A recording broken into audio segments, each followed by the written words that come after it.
Good morning, first grade. I hope everyone's having a nice day so far. All right, so we have a deep dive today, and we're going to keep talking about matching nouns and verbs. So for this first part, I'm going to read some sentences, and they're on the screen as well. And I'd like you to hold a thumbs up if you think the sentence sounds correct. And if you think it is not correct or incorrect, you can put a thumbs down. So let's go ahead and try these. The first sentence says, the clouds are in the sky. The clouds are in the sky. Does that sound correct? Yeah, I thought that sounded correct as well. So thumbs up for that one. The next one, the clouds brings rain. What do you think? The clouds brings rain. Yeah, that one I was thinking thumbs down too. That one doesn't sound quite right either. Thumbs down. All right, the next one, the winds blows in the storm. The winds blows in the storm. What do you think? Yeah, that one doesn't sound right either. That's what I was thinking. The winds blows in the storm. And then this last one, the tree sways in the wind. How does that one sound? Does that sound correct? The tree sways in the wind.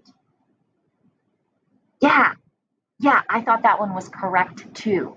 So if we look at the two sentences that were not correct, the clouds brings rain and the winds blows in the storm, we notice that, and you may have noticed that, their noun and verb don't match.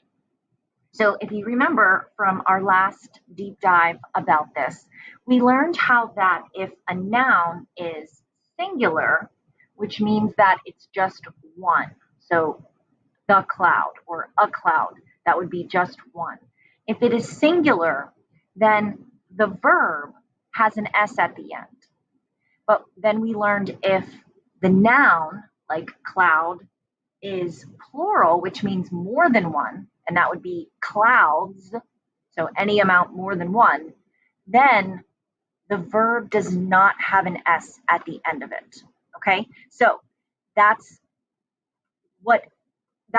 what the rule is when we're talking about matching nouns and verbs. And you can just see that it doesn't sound right. And in the last deep dive, we talked about how we want to be able to communicate clearly, and by writing and speaking this correctly, that helps us to be able to do that. Okay, so this is a chart with some examples of singular nouns and plural nouns.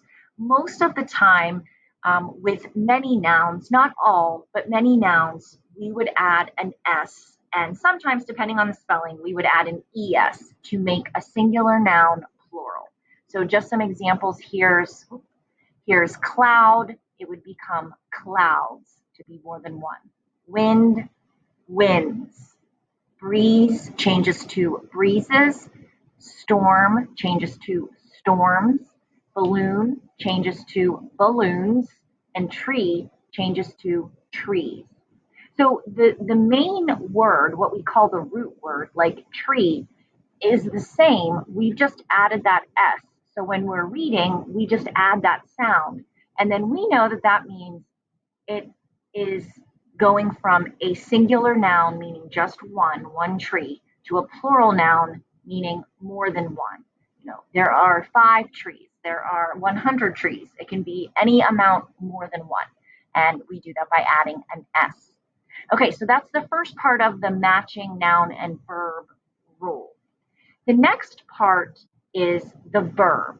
And the types of verbs that we're talking about for this rule are verbs that are action verbs that tell about an action, tell something that is happening. And they're also verbs, this rule applies when the verb is what we call present tense. So in the present, happening now, not a past tense verb, like the word went would be an example of a past tense verb. This rule doesn't apply to verbs that are in the past or in the future. It's just for present verbs. So I grabbed a copy of my book, Feel the Wind, and I flipped through it and I found some verbs feel free if you want to pause the video and grab your copy and flip through and see if you can find any verbs. And then we'll take a look at the list that I found. So feel free to check it out and try to find some verbs and then come on back.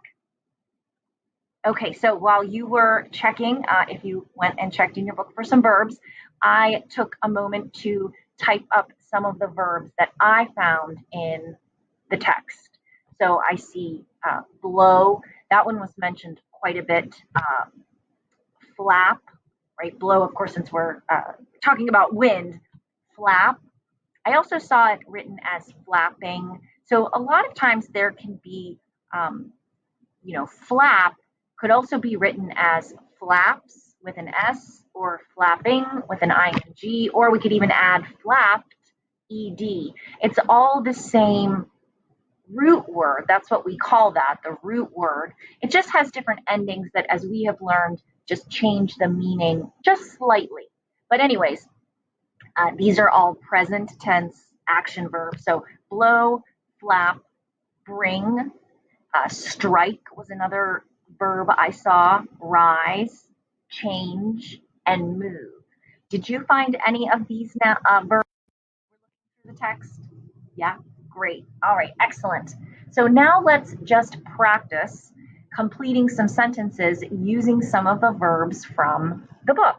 So these two sentences, it says the wind blank direction or the winds blank direction. Do you see a verb from this list that would fit into these sentences? Now we might need to change it so that the noun and the verb are matching or agree, but do you see a verb that would fit in there? Yeah, I was thinking change. How about you? Yeah? Okay, great.